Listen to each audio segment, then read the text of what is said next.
Bonjour. Bonjour les amis.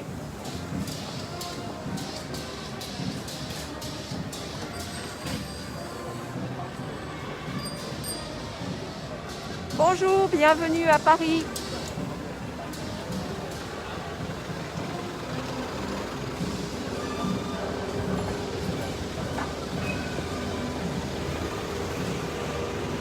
Coucou. Sorry I'm a little late. There was a situation in the metro. I had to rush.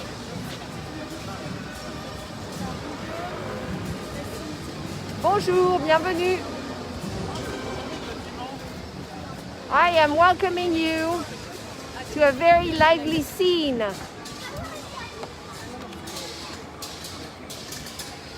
It seems we have scammers who just tuned in on the live stream, so please do not click on any of the links in the comment section. I will be sharing video notes at the end. Do not click on any of the links advertising the live stream in the comment section. I will block these lovely people as soon as I can. Bonjour et bienvenue à tous. We are in Le Marais today. This is a brand new series of live stream strolls, which I thought I would name Paris Streetscape with Véro.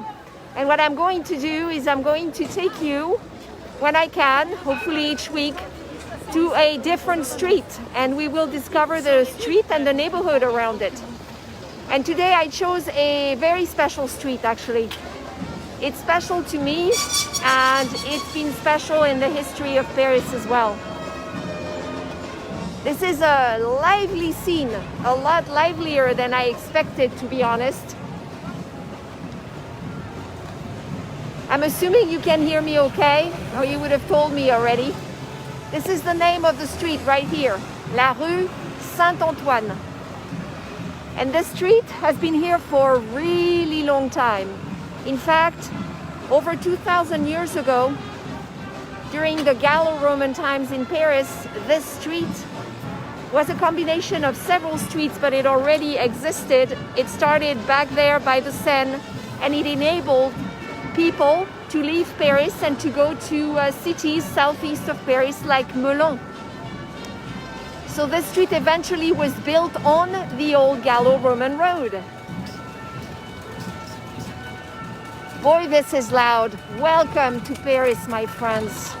We have a band playing, we have sirens, lots of people. I really did not expect that many people here today. Okay, brace yourselves, it's gonna be loud for a sec.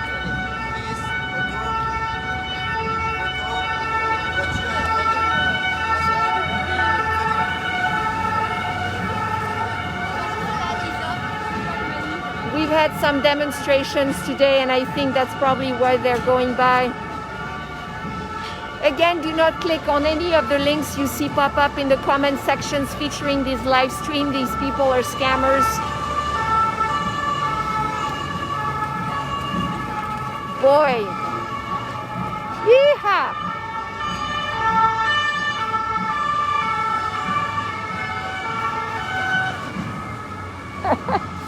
I'm just going to wait for a few seconds if you don't mind.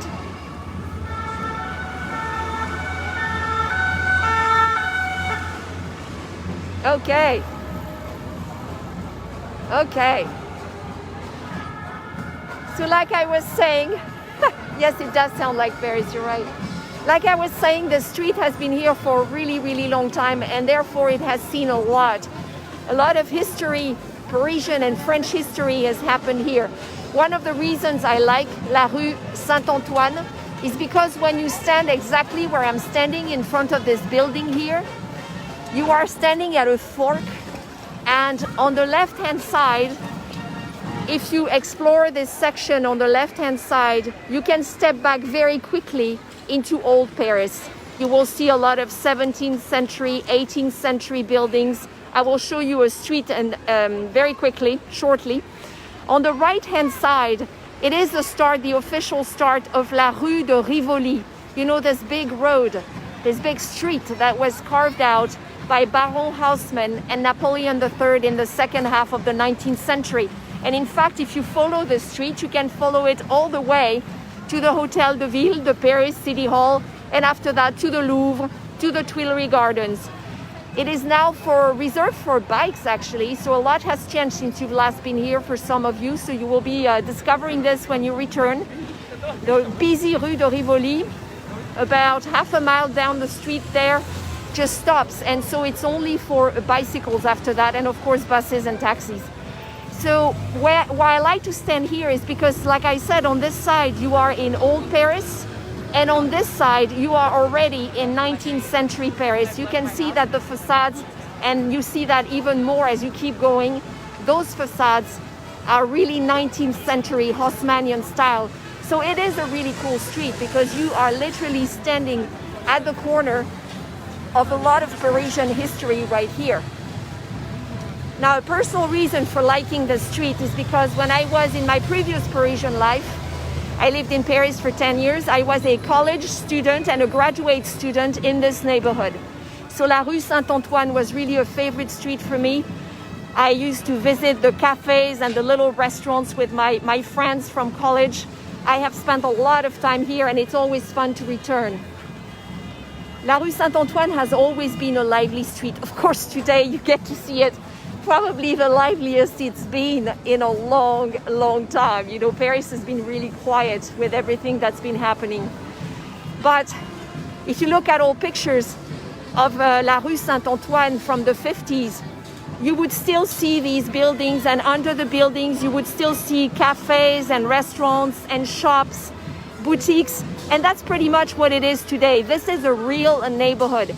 And the Marais, the beautiful Marais neighborhood, which of course stands on the other side here, has become, as you know, very gentrified, has changed a lot. But this street, La rue Saint-Antoine, remains what it was, what it's been for decades, and that's one reason to like it. So I suggest we keep strolling. We start strolling. 400 viewers, this is wonderful. Welcome everyone. I will introduce myself as soon as it gets a little quieter. This is your main entrance point on the street, the metro. This is Metro Saint-Paul. Saint-Paul, we will hear this name again. So this is where you would arrive on line 1.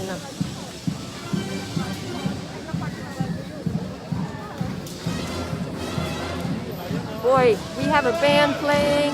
There's a party going. People are desperate for some fun vibes right now.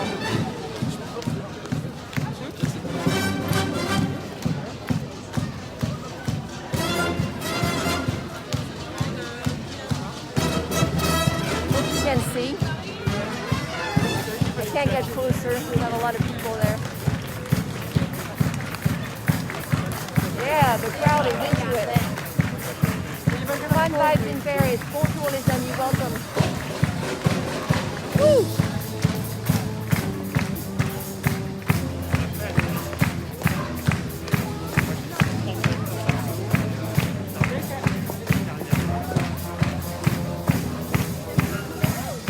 All right, let's keep walking. They'll play a nice background for us. I wanted to show you a street here. The music distracted me and the crowd. When I said that on this side of La rue Saint-Antoine, you could really jump back into the past quickly. If you want to picture what it was like to live in the early 17th century in Paris, all you need to do is walk up this street, La rue du Prévost. I'm going to show you the plaque. There we go. And look at that. This is pretty much what streets looked like when there weren't those big wide avenues that were carved out later. See somebody doing graffiti here, and I'm showing him to you because we will be discussing graffiti today. And like I said, real shops, real stores. Some of them have become quite fancy. Les Délices de Manon is a popular pastry shop. It's beautiful. Cafes are left. They're supposed to be closed, but they're kind of bending the rules here. People are standing outside drinking coffee. Whoa. Is it loud enough for you? Welcome to Paris. Bravo to the musicians. Okay, what I'm going to do is cross so you can look at the facades. We are heading somewhere, so what we're going to do is a loop around this neighborhood that starts and ends on this street, la rue Saint-Antoine. And along the way, I'm going to share some history, some architecture, and of course, plenty of Parisian street vibes. That's why we're here. Love living in the past, but I also like to show you the present. And today you are being spoiled because we have all this activity here.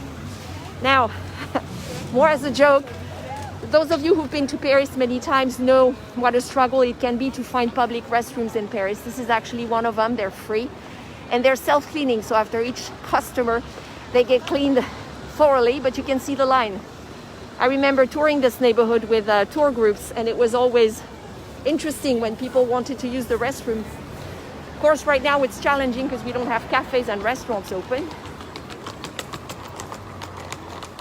So we are strolling, if you've just joined, around the rue Saint-Antoine, one of the main streets on the right bank in the Marais. A very lively street with beautiful facades, some of which date back to the 17th and 18th century. Some of them, many of them, have been modified later. But if you stroll really carefully, you can see some old homes left. That side is more 19th century. You recognize the attributes of the 19th century, what was done in the second half of the 19th century with Haussmann. And along the sides of la rue Saint-Antoine, the lively rue Saint-Antoine, merchants, food merchants, you have a butcher there. You see him? In fact, let's let this cab go. The street is, you need to keep your eyes out here. All right, here we go. Just to show you, I know some of you, a lot of you are missing the roast chicken you pick up in Paris, and I see they have a really nice display here. So here you go.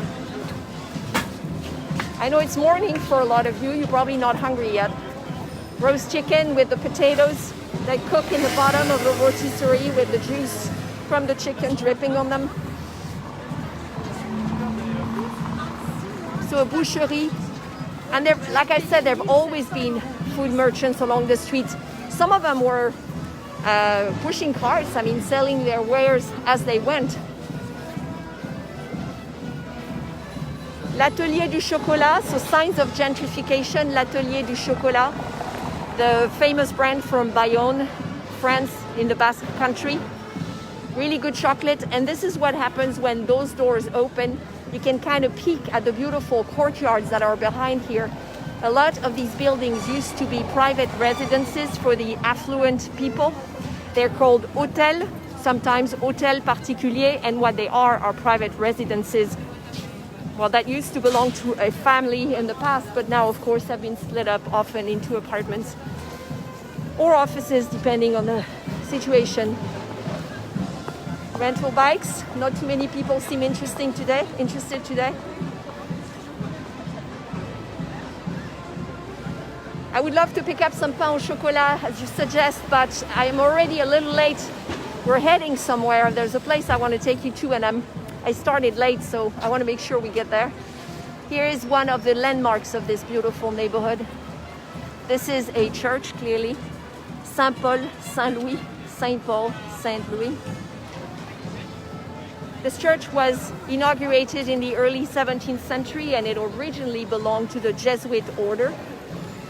If you have never been inside, I urge you to. It's beautiful. Like many churches, it suffered during the French Revolution, but they renovated it a few years ago, which is why this facade looks so amazing. How about this for Parisian site? Look at this. So the Jesuits were here first, and then in the 18th century, they lost all their privileges, and it eventually became a parish church as well. And it's named Saint-Paul, Saint-Louis, because Saint Louis is the only French king who became a saint, Louis IX, you know, the king who commissioned the beautiful Sainte-Chapelle on the Ile de la Cité. You see his statue up there in the middle, above the clock. But it's also named Saint-Paul because of another church, a smaller church, a parish church that stood here a long time ago. And next to it, in fact, you'd have to go behind this building, on the other side, on the street on the other side, the street Charlemagne, there is one of the most prestigious high schools in Paris, the Lycée Charlemagne. Some of these lycées were created by Napoleon Bonaparte at the beginning of the 19th century. He's the one who organized the lycée system. It's been modified since, but anyway.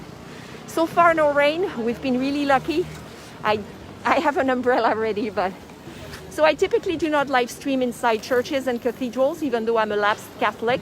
But I can tell you that I filmed a video discreetly earlier this week inside, and my club members, the Friends with Véro club members, will get treated to a tour of the church as well as some stories about it, because any reputable tour guide will tell you a lot of interesting stories and anecdotes about this church that played a very important part in the neighborhood during the heyday of this neighborhood in the 17th century.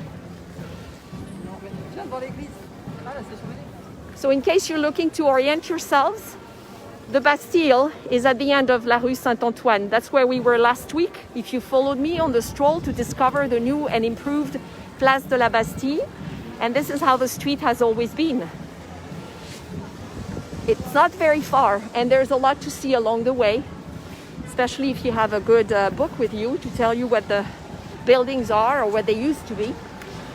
And like I said, food merchants, which is why it remains a real neighborhood. Laurent Dubois, one of the top cheesemongers in Paris. They have several stores. They always have samples out for people who walk by. I don't know if they still do it right now, but exceptional cheese if you're into cheese. I can feel some raindrops. La la la la la. So I used to be in this neighborhood a lot back in the mid-1980s when I moved to Paris. I was a college student and then a graduate student, and I came here several times a week, visited the local cafes with my friends, crammed for exams or prepared finals at a nearby place we will see a little later. So I've always thought of this neighborhood as my neighborhood because I lived in the 11th arrondissement, which is not too far, on the other side of La Bastille, and I spent a lot of time along la rue Saint-Antoine. It hasn't changed that much, which is interesting. I mean, there are different stores now a little bit, but it's not as gentrified as other sections of Le Marais. Across from me is a lovely square. It's called La Place Sainte-Catherine over there. And in normal times, there would be a lot of restaurants open. It's a really, really nice little place, day and night. And you can access it from here, from la rue Saint-Antoine. And again, I'm looking back at this architecture, which is a lot more 19th century in style than what you have on the side we're walking on. So that makes the street very interesting, I think. So we keep walking, we keep walking. Now, we often talk about French kings in Paris, the fact that they stayed for several centuries on the Île de la Cité, where Notre Dame is located, and that eventually they crossed the Seine River to the right bank and went to the Louvre. But in fact, there were other castles, other places where they lived, and one of them, in fact, two of them were right along la rue Saint-Antoine. One was on this side, right about where we're standing now, and the other one on the other side. We will mention it a little later. The one on this side was called the Hotel Saint-Paul. Hotel, like hotel particulier, private residence. There was a king of France, Charles V, who before he even became king, he was just the Dauphin, the heir of France, decided he didn't want to stay on Île de la Cité once he became king. And so he purchased several private residences in this neighborhood and created kind of a compound. And you may know that Paris has been surrounded by many walls, protective walls, in the course of its history. And at the time, in the 14th century, mid-14th century, this area sat outside the walls. So to protect himself and his court, because he and his son later stayed on this section, he expanded the wall. We talked about that last week, and built a giant fortress which eventually had 8 towers, and that became the Bastille. The Bastille was not immediately a jail, as you recall, and this is the king who did this. So by doing this, He was protected from this side. He had quick connections to the Château de Vincennes in the outskirts, where he liked to spend time. And then he stayed and lived with his court in this area, though he did travel around Paris to other residences as well. So the Hotel Saint-Paul is completely gone now. There's nothing left except for this wall over there. I'm going to get a little closer. If you look at this wall, you can see the outline of a tower. And this was the clock tower of the church, Saint-Paul. That was part of the compound of Hotel Saint-Paul, the parish church. And this is why the church I just showed you, the beautiful church on rue Saint-Antoine, was named Saint-Paul Saint-Louis as a tribute to this church that is now gone. So without going too much into detail, you can tell that a lot has happened here. The kings of France once favored this area over the Ile de la Cité, over the Louvre even. So Charles V and then his son Charles VI stayed in this residence here, and eventually towards the 15th century the kings crossed over and went to another place, which we will talk about in a few minutes. I'm still strolling and showing you how lively the street is with all the food merchants. We have another fromagerie here. In fact, there are several along the street. There's about 3, I think.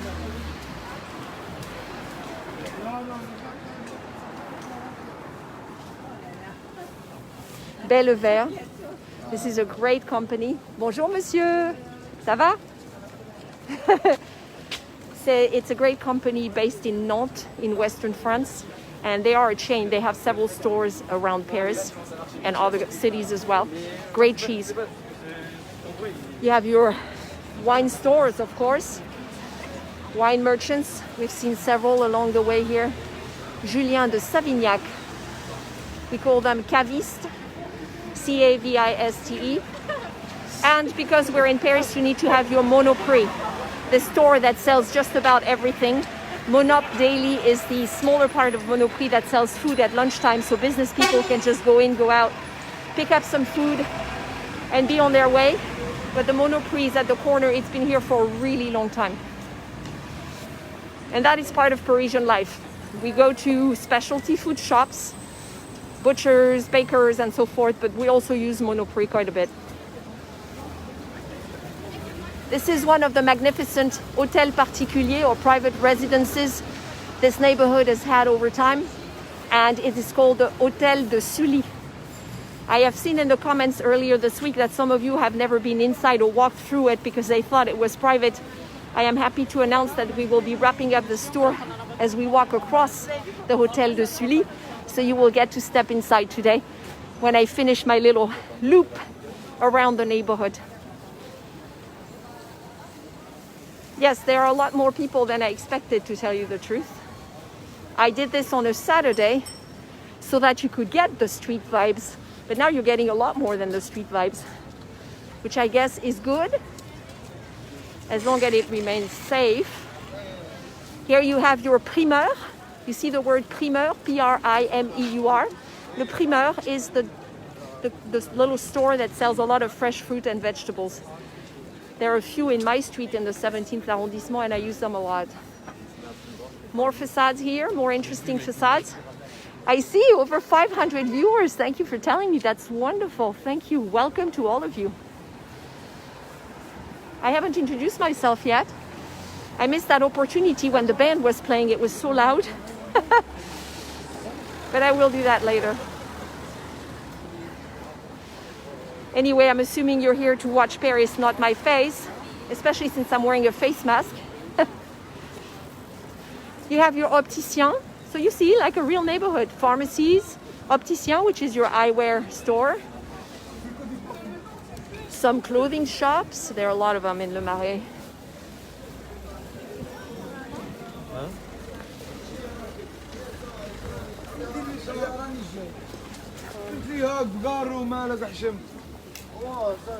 Beautiful florist shop. We're starting to see tulips. It's a little bit early in the season. Christian Collin. Beautiful, beautiful products here. She's working inside. Sushi shop. Oh, and I like this one. This is a charcuterie. You see charcuterie? You know, if you have a French apéro, you need to have your charcuterie, right? All your cold cuts. And look at the friendly guy at the entrance, welcoming us. Un sanglier, a boar. And this is a charcutier that's also a traiteur. And a traiteur is somebody who cooks dishes for you. He prepares entrees, but also first courses, cold and hot. You see those beautiful things that are supposed to be des entrées. In French, entrée means first course. Look at the langouste. Stuffed langouste and more things over there. So you see, you could live in this neighborhood and the side streets and have everything you need to go food shopping, which is very important, at least to me. I don't like to have to run to find food, fresh food. And look at this old house. This is probably one of the oldest in the street. Look how narrow it is. And it's needing a lot of help right now, do you see? Ah, more sounds.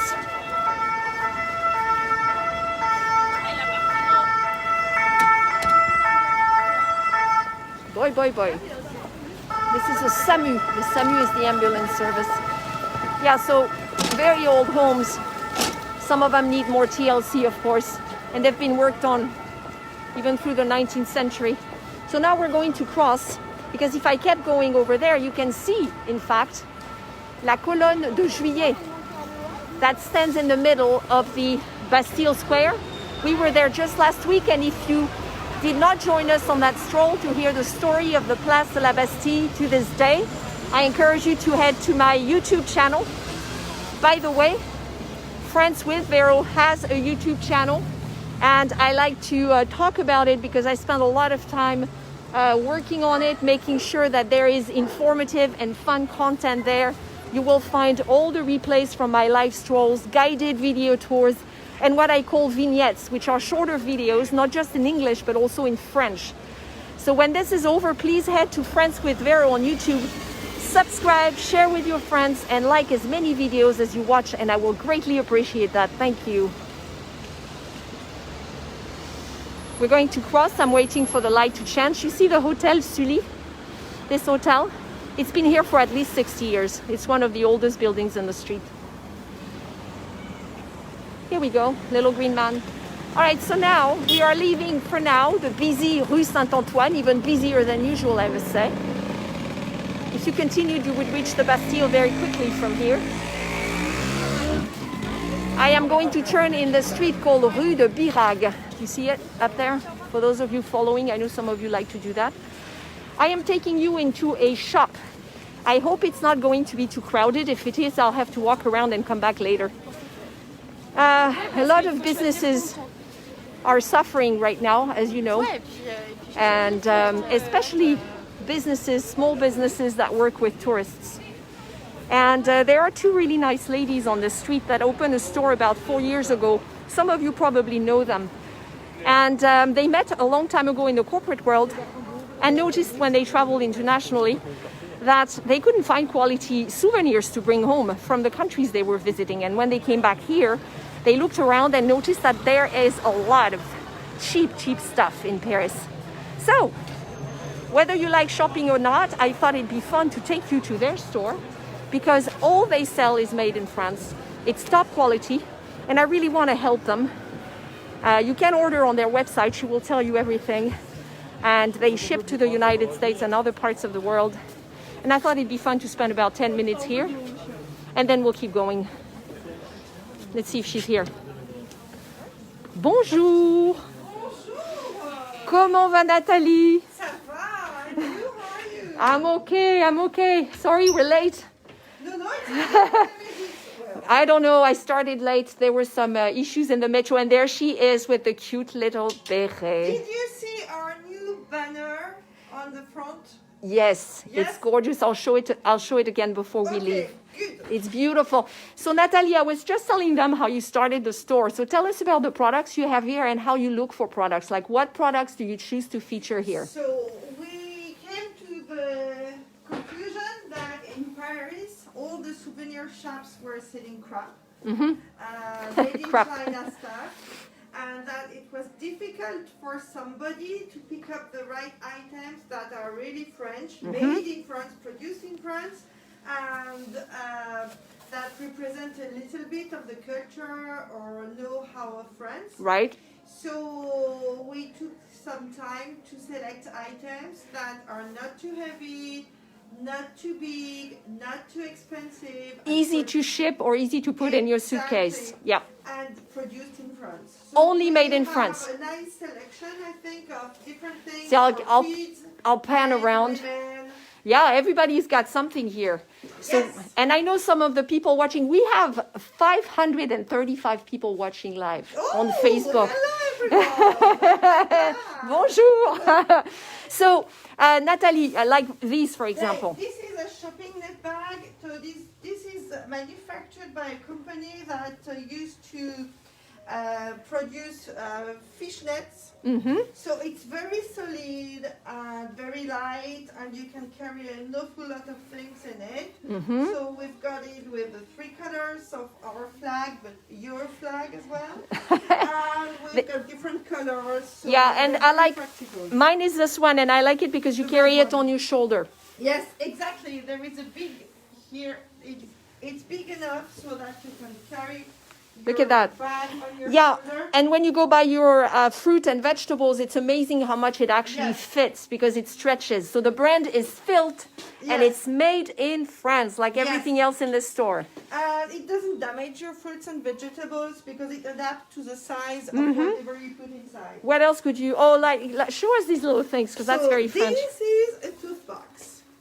In France, we don't believe there is a tooth fairy. We believe it's a little mouse. Mm-hmm. I'm not saying it makes more sense, but it's a little mouse that comes and grabs the fallen teeth of the kid. That's right. So we have it in blue, red, and green, and it clearly says made in France. So when the kid loses his tooth at night, he would just keep the tooth and put it in the little box He put it under his pillow. under his pillow. Then the little mouse comes, replaces the fallen tooth by a coin, Uh-huh. and the parents.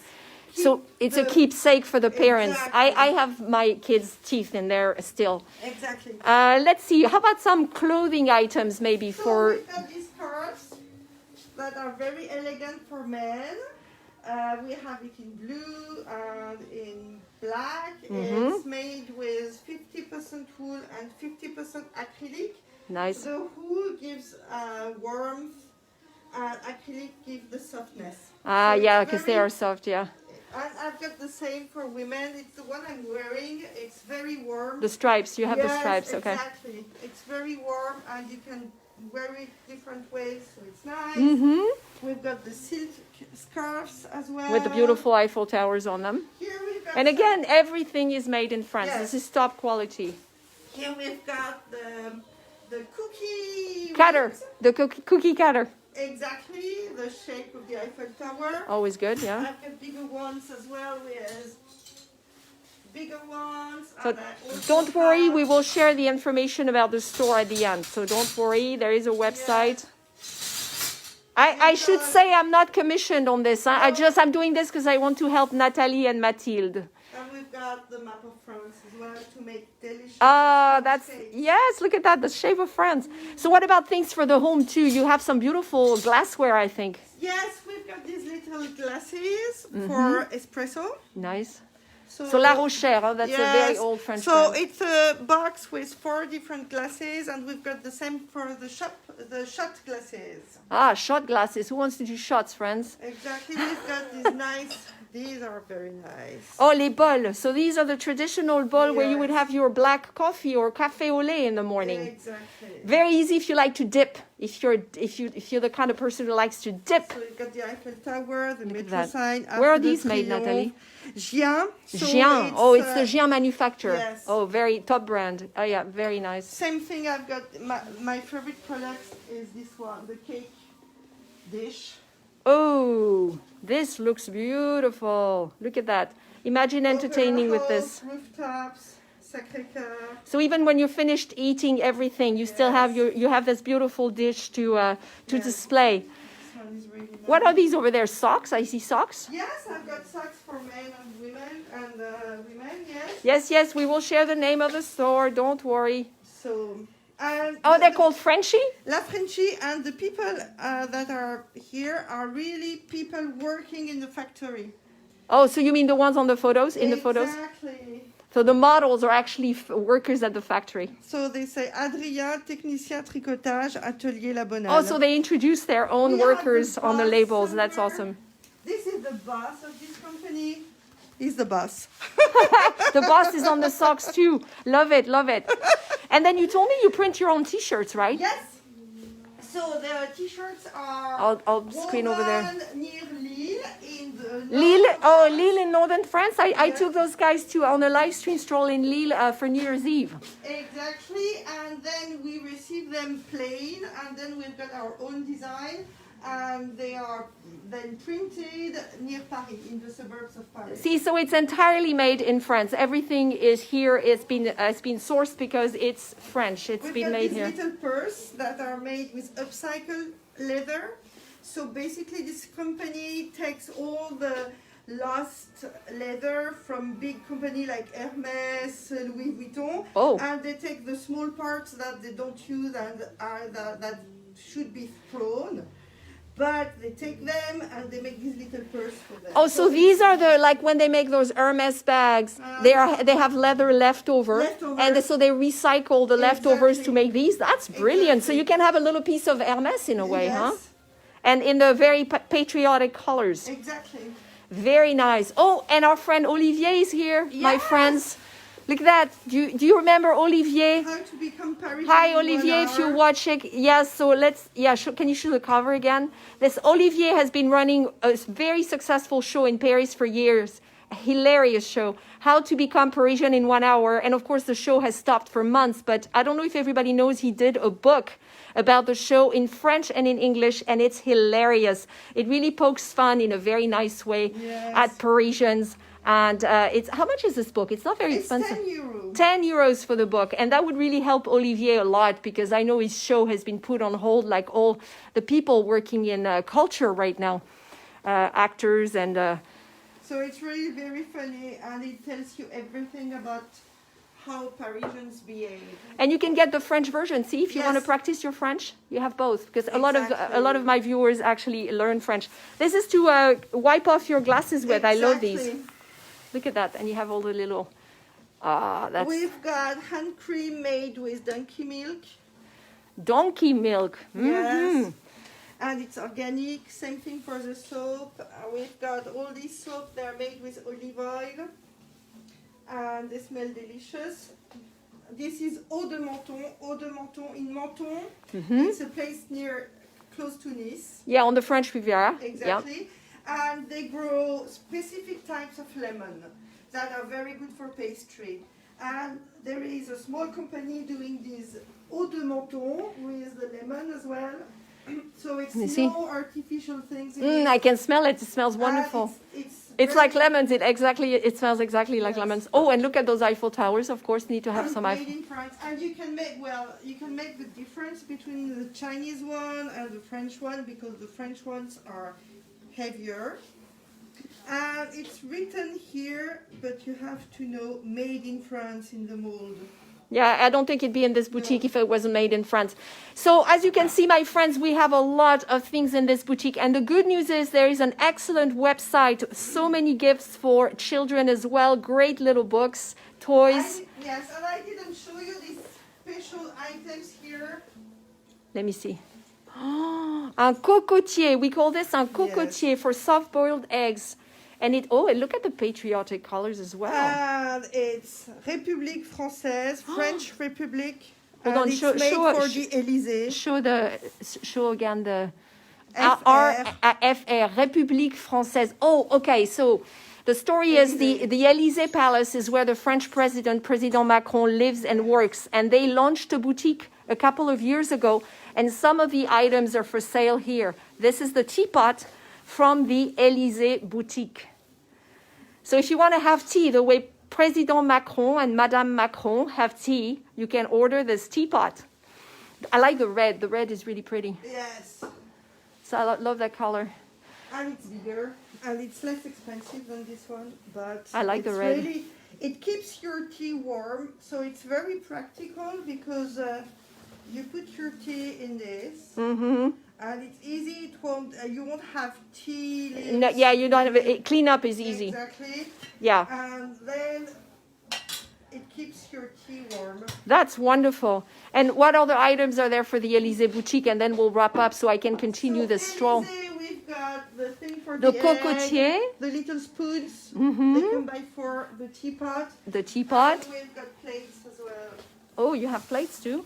Yes. Les assiettes à dessert, it says on the box. Dessert plates. Same thing, it's porcelain. And I don't know if you see it, but same thing, French Republic. Oh, Republic yes. Française. Yes, you have the logo. Yeah, oh, yeah. French Republic. This is really nice quality. Do you know where they're? Oh, Guy de Graine, one of the oldest French manufacturing Yes. for ceramics and porcelain. Where are they made? They're made in the plate in Limoges. Oh, so Limoges. Yeah, the top of the top, the best of the Yes. best. Well, this is wonderful. I could spend an hour here showing you in detail everything that's here. And Natalie and her friend Mathilde are so friendly. I know some of you have met them. So now they want to know the name of the store. So let's say that clearly so they can go. The name of the store Yes. is called Bring France Home. Very easy. Very easy. BringFranceHome.com. BringFranceHome.com. This is our website. And for you, because we like Veronique so much, you can get a 10% discount if you type the promo code Made in France. Awesome. Without Thank you. Space, no nothing. You just type promo code Made in France and you'll get a 10% discount. That's very generous of you. Thank you. So BringFriendsHome.com is the website where a lot of these are featured. And then the promo code is Made in France. Made in France. And then you will get 10% off. And they do ship internationally, Yes. including the United States. So if you'd like to have a little bit of Paris and France in your home until you can return, bon appétit. That's a cute little tray. Well, Nathalie, merci beaucoup. Merci Véro. Et puis, Stay safe. oui, à bientôt. Hein. Okay. Allez, I'll see you again. Stay safe. Bye, bye Nathalie, merci. Au revoir. Au revoir. Je passerai la semaine prochaine. Au revoir. Merci. Au revoir, au revoir. All right, my friends. I'm going to show you the new outside. She said that was brand new, so I want to show you Bring Friends Home. Oh, yeah, they have a new sign outside. I see it. Bring Friends Home. It's a cute little boutique on the rue de Birague as you leave la rue Saint-Antoine and head towards the heart of the Marais. The rain is starting to fall, but I am not going to stop now because you have stuck with me this long and I want to show you one of the jewels of the Marais neighborhood, a place that a lot of people come to see and love, and you've recognized it already. I'm glad you enjoyed the visit. Isn't she lovely? So again, I'm not making anything, no commission on these sales. I'm just doing this because I know a lot of you miss Paris and France. And I know that Nathalie and Mathilde need help right now because obviously a lot of their customers were visitors, international visitors, and it's really hard. In season, their store remains open 7 days a week, so they work really hard. And I want to give them a little bit of help.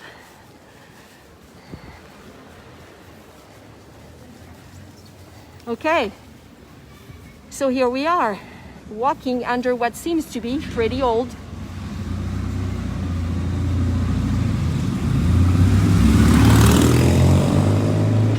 You see the walls are quite old, it needs a little bit of TLC. We have graffiti too, and there's a reason I'm showing this to you. So, we are at the famous Place des Vosges. I won't ask you to guess where we are because I think you know. The beautiful Place des Vosges. As I mentioned earlier, this neighborhood knew its heyday in the 17th century. And this is when, at the very beginning of the 17th century, the square was built. Not just the square, but the real estate, the coveted real estate around it. And whether you are a local or a visitor, this is a place that gets, merci madame, that gets packed on a pretty day. It's winter and I tell you, it's very busy. Rain is falling now, but I have my red umbrella. So I'm going to walk around the square a little bit. Tell you a little bit more about its story.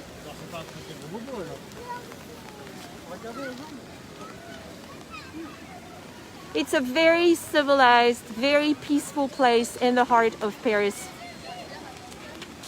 It never disappoints. And this is where when I was really lucky and much, much younger, this is when I and my friends used to come to prepare to study for our finals. Our school was right next door where that old palace was, the one I mentioned earlier. So obviously over the centuries, famous people have lived here. One of the most famous residents is author Victor Hugo, who in the early 19th century lived here for a few years before he went into exile in the Channel Islands, because Victor Hugo did not appreciate Napoleon III and the Second Empire. So he lived in this corner apartment where you see a flag now. And the museum that opened afterwards has been closed for several years. It's a really nice museum because you learn about his life, Victor Hugo's life. He was such an important part of the history of Paris. But you also see how people lived, if they were, wealthy. And in this particular location, it's been scheduled to reopen with a brand new cafe for months, but obviously everything's been put on hold. But Victor Hugo used to look through those windows you see on the corner there above the flags. Next to it is a school. And then all around the square today are mostly art galleries featuring contemporary art. But when it was opened in the early 17th century, there were shops and restaurants, and a lot of people came here. The story of the square is very interesting. Remember, I told you there was a royal residence in the 14th century across the rue Saint-Antoine, Hotel Saint-Paul. And then towards the 15th century and during the Renaissance in the 16th century, the French kings favored another place that was on this side, exactly where I'm standing, in fact. It was called the Hotel De Tournel. It's entirely gone today. The street is still named rue de Tournel, but the place is gone. And this is where the French kings came until they settled down at the Louvre. They kind of went back and forth. The king who really enjoyed staying at the Hotel De Tournel was Henry II, married to Catherine of Medici.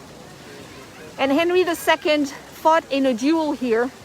That's what they used to do around here. And died a very gruesome and painful death in a joust tournament. And his wife, Catherine of Medici, his widow, had the hotel torn down eventually. And the kings moved on to the Louvre and to the Tuileries Palace that is now disappeared. We've had quite a few royal residences in Paris and still do, not just downtown but also in the Ile-de-France. But picture this place at one point in time, it was a royal residence. And then early 17th century comes a king called Henry IV, Le Vert Galant. You've seen his statue. Remember when we were earlier this week, I took you on a live stroll, very impromptu, on Ile de la Cité, the beautiful Place Dauphine. And we talked about Henry IV. He's the one who commissioned this square, La Place des Vosges. At the time it was called La Place Royale, the Royal Square, as well as La Place Dauphine. Now the way they did this was very smart. They bought the land, and Henry IV had a very good man by his side named Sully. When I went to school, we learned that Henry IV was a good king, the good King Henry, and that Sully was his faithful friend and a very good superintendent of finances. So the way Sully did this is Sully bought the properties and then subdivided it into lots. On each side, you have, I forgot if it's 36 homes all around, but they are basically individual homes. And so they were bought by individual landlords. Originally, they were meant to be rented. They weren't meant to attract the aristocracy particularly. because they didn't have gardens or courtyards, and the people of the aristocracy really enjoyed their gardens and courtyards. So they were meant to be purchased to be rented out. Eventually, though, the king was nearby, the king was at the Louvre, and members of the aristocracy decided this would be a really fine place to live, close to power, close to the king. And it became a very important center in Paris. It was also the first square of its kind, where everything was regulated. So if you were a landlord, you could create the interior of your apartment, but everything else was regulated. And this style came to be known as the Louis XIII style. Louis XIII was Henry IV's son. He's the one who completed the square. And this style, the mix of stone and brick, the 2 floors, 4 windows on each floor, shops on the ground floor, or rez-de-chaussée in French, and then the high slate rooftops with the little windows, all of that was part of that style. So it looks identical. Order and symmetry was the goal. But if you get really close to all of these, I once took a tour with an architect who showed me some really interesting details. If you take a tour, you can see that not all the facades are identical, and that some of the landlords tweaked things a little bit. Brick was cheaper to use than stone, which was one of the reasons they used brick at the time, because in the early 17th century, France was coming out of religious wars and it was broke. So brick was cheaper, and that's why they used it. Very successfully, I would say. But did you know that on some of these facades, it's not actually brick, it's plaster that's been stained to resemble brick. And a lot around the Place des Vosges, which has had different names in the course of history, the former Place Royale, now Place des Vosges, some of these, it's not brick, it's just stained. And the little seams between the bricks are actually painted on. And the colors are slightly different, or the motifs with the stones are slightly different. So they all look identical, but they're not. And you have 2 big pavilions on either side. One was known as the King's Pavilion. The trees are making them hard to see, so I'll move a little bit. And on the left-hand side, you had the Queen's Pavilion, matching it. Do you see the Queen's Pavilion here? No king or queen lived there, but this is what they were called. And those 2 were really different from the others. You see they stand higher. So the reason it was called La Place des Vosges eventually, after changing names 520 times, whether kings were ruling France or emperors, or it was a republic. After the French Revolution, the French revolutionary armies were fighting wars all over Europe. Many countries did not accept what France had done during the revolution, and so they were fighting, and they needed money, so they created a tax. And they said, whatever département or section of France pays their tax first will get rewarded.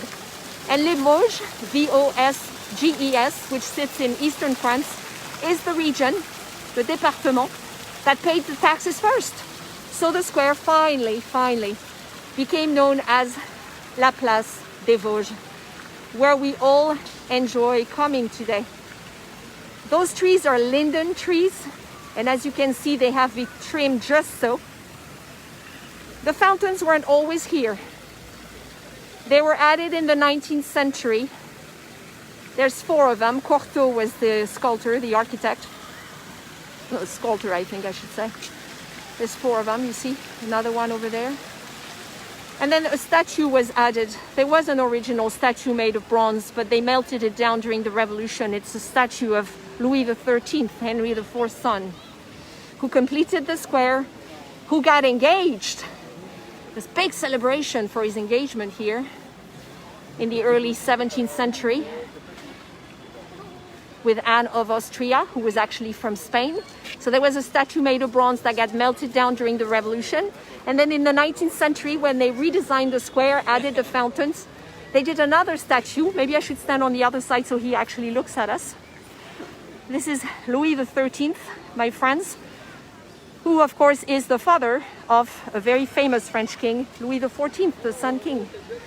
Now, when they replaced the statue in the 19th century, they made it of marble. They probably didn't want it to be melted down again. I'm going to step back. The only problem was, because it was made of marble, it was very heavy. And in order to ensure it would stand straight, they had to create this pillar straight in the middle, which is interesting. It looks like a tree just went through the horse. So it's not the most attractive statue you will see in Paris. But this was definitely the original royal square of Paris, the one that was duplicated in other sections of Paris as well as all over Europe. The elegance, the sheer elegance of it.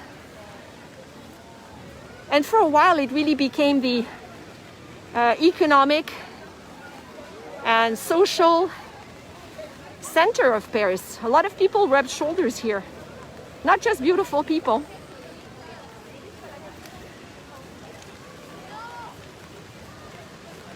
I will be wrapping up in less than 10 minutes for those of you wondering how long this French girl is going to keep going. This turned out to be a little longer than I thought with the visit at the shop, but I hope you enjoyed it.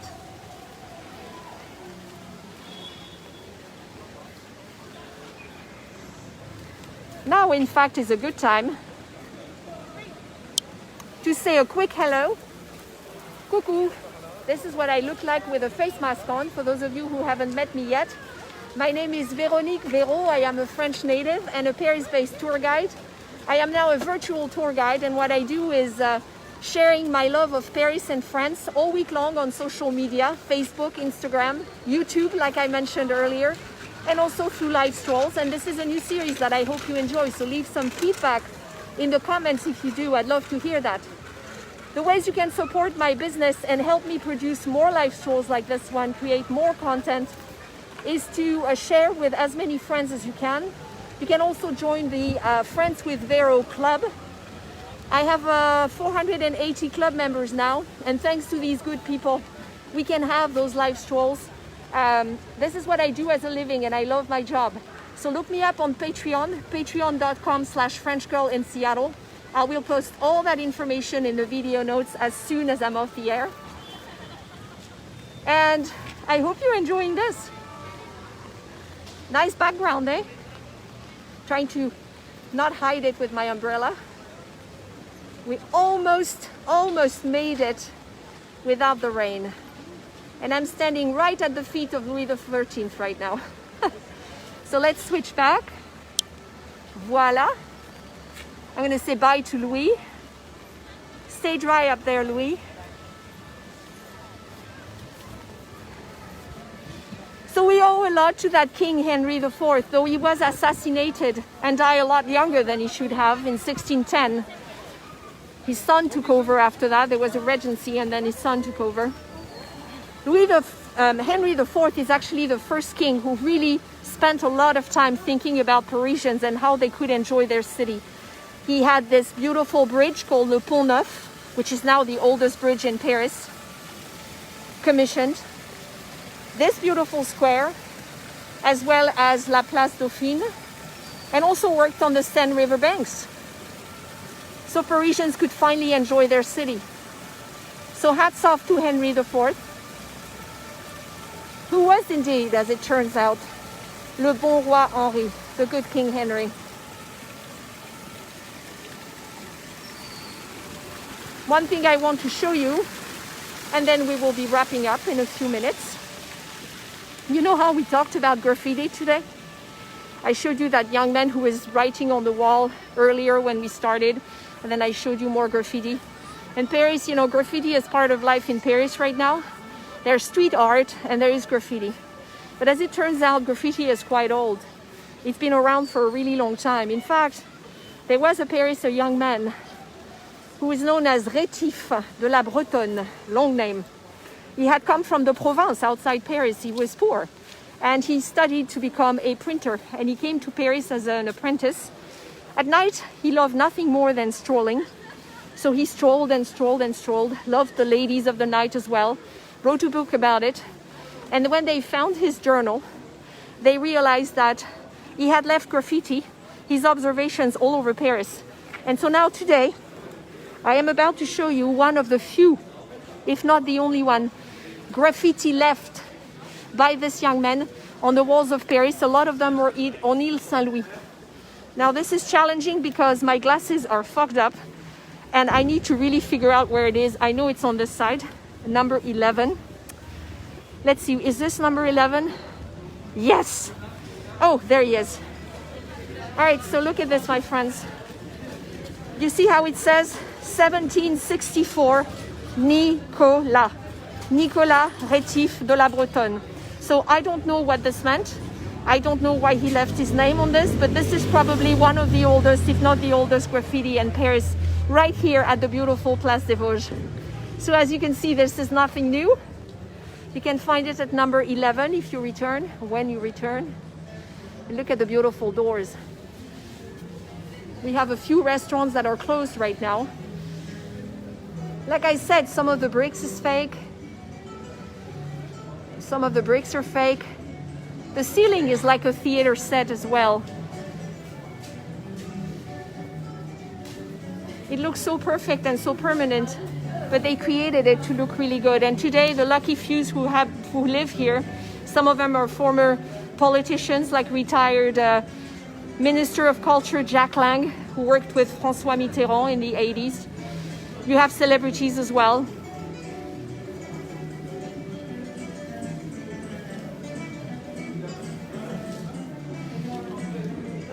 Some of the galleries are closed today. There is a gastronomic restaurant known as the Ambroisie, a bistro known as Ma Bourgogne.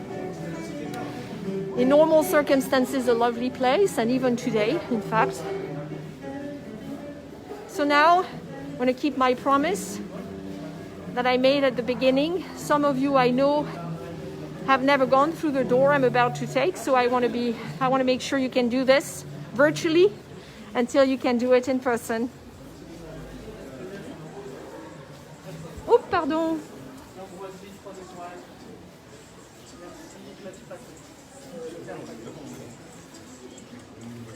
Isn't that pretty? I did mention that writers and artists lived around that square over the centuries, of course. La Marquise de Sévigné was a very well-known personality in the 17th century, and she wrote letters to her daughter, thousands, at least 1,000 letters to her daughter who lived in southern France. And her letters have been retrieved, and so they know what life was like in the 17th century during Louis XIV's reign, thanks to the letters she left behind. And she was born on this square and then got married and lived for 2 decades in a beautiful Hotel Particulier, which has now become the famous Musée Carnavalet. Currently closed for long renovation, but will reopen shortly. And this is specially dedicating this to the friends who have reached out and told me they'd never been through this door. We are looking at the back of the beautiful Hotel De Sully. We saw it from la rue Saint-Antoine, if you recall. I'll let you listen to the birdies.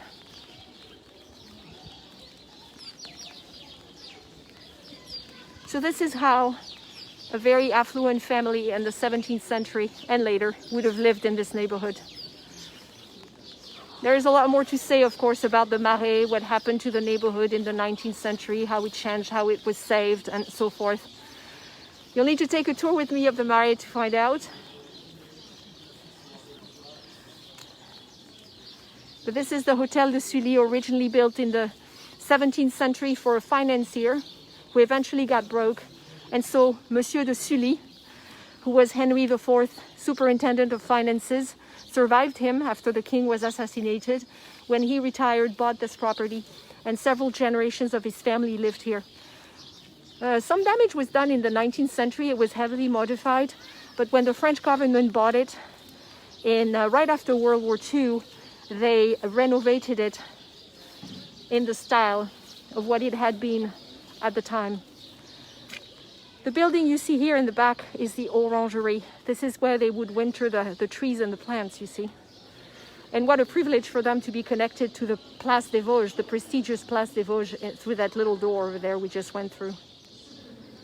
Not everybody could do that, obviously.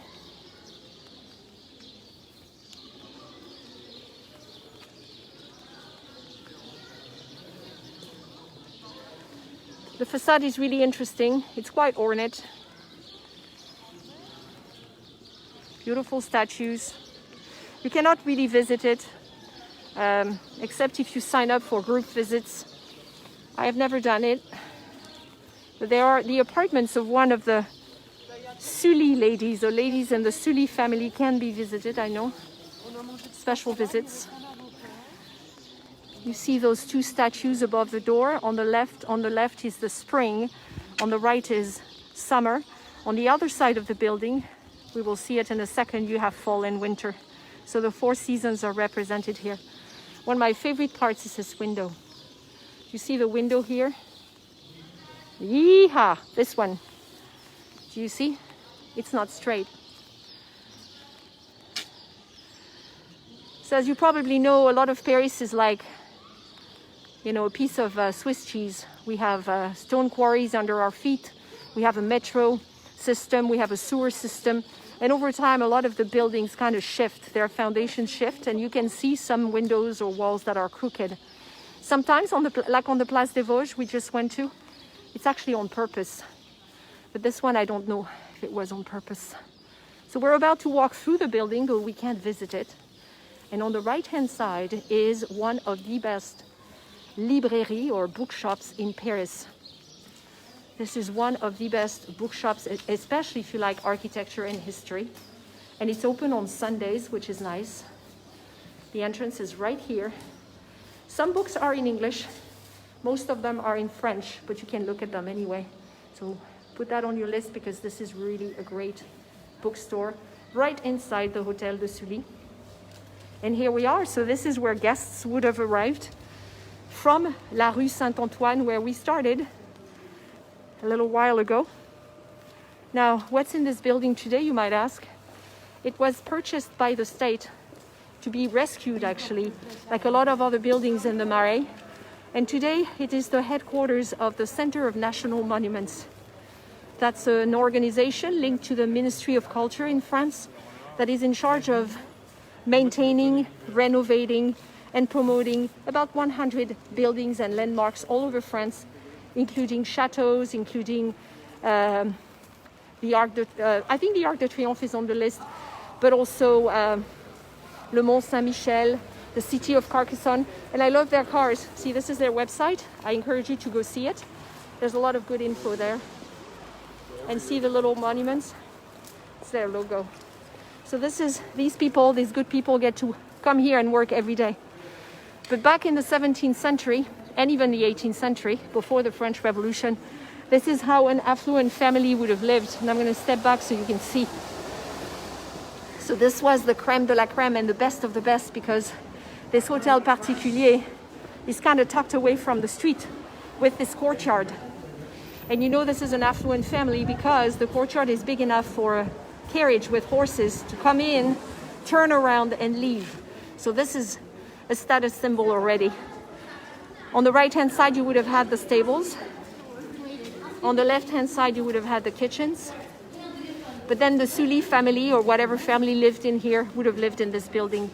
And then on the other side, they were protected as well by the garden.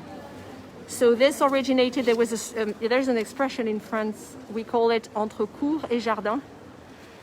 So a place is basically between the courtyard and the garden. And this was just a way of life. And you can see the two statues above the door I told you about, fall and winter. But I mean, look at this beautiful facade. Keep in mind it's been heavily, of course, restored once the French government bought it in the 1940s. So voila, this is how people lived in the heyday of this neighborhood, the Marais, 17th century, early 18th, when they wanted to be close to the king until the kings of France moved to Versailles with Louis XIV in the late 17th century. After that, it slowed down a little bit because, of course, the king wanted to have everybody around him in Versailles for political reasons, to keep an eye on everyone, and knew how to entertain them and keep them busy. So he didn't have to worry about them plotting against him. So here we are, wrapping up. I am going to go back to la rue Saint-Antoine, where we started this stroll a little while ago. I think it ran a little longer than I thought. Oh, did you know what these are? These are fun. They're called chasseroux. Chasse, C-H-A-S-S-E, roue, R-O-U-E. Chasser means to hunt, but it also means to shoo away, to get rid of something, to expel. So these have existed since the antiquity. You know, when people had horse-drawn carriages that were hard to steer sometimes, they would damage the buildings, especially when they entered the stone on the buildings, this beautiful pierre de taille here. And so they started setting up, and the Romans started that actually a long time ago. And they protect the building like this so that if a horse-drawn carriage came in and the driver wasn't very good, then instead of messing up the wall, he would mess up the chasseroux here. Another thing they would use them for was if people were short like myself, they could use them to get on their horse. So they would step on this. This one's a little high, but some of them were lower, and they would step on those, and that will help them get on their horse, basically. Les chasseroux. And you see them all over Paris. In the 19th century, they made them out of iron in different shapes, but these are stone. So this is loud, so I'm going to step back in here to say goodbye to you. I think it'll be better. Voila. Let's do this. Tuck. And I'll do this so you can see the beautiful Hotel De Sully behind me, like so. I hope you've enjoyed this walk. I'm going to take off my mask for a few minutes. It won't hurt. It ran a little longer, but I'm glad you were here with me. So many of you were here today. Thank you so much. I will do another stroll soon in this new series, Paris Streetscape with Véro. I hope you've enjoyed this tour. If you have, I have a virtual tip jar on PayPal, and the information will be in the video notes. And tips are gratefully accepted and very much appreciated if you're so inclined. But if you really want to help me and join our friendly community of travelers and Francophiles on the Club with Véro, the club members, Friends with Véro Club on Patreon. And I will be sharing extra content, in fact, from this tour with my patrons as probably as early as Sunday or Monday at the latest. So thanks for being here, friends. I will turn around and say goodbye from the street. You can see the street we started on, la rue Saint-Antoine. I hope you've enjoyed it. Have a wonderful weekend. À bientôt.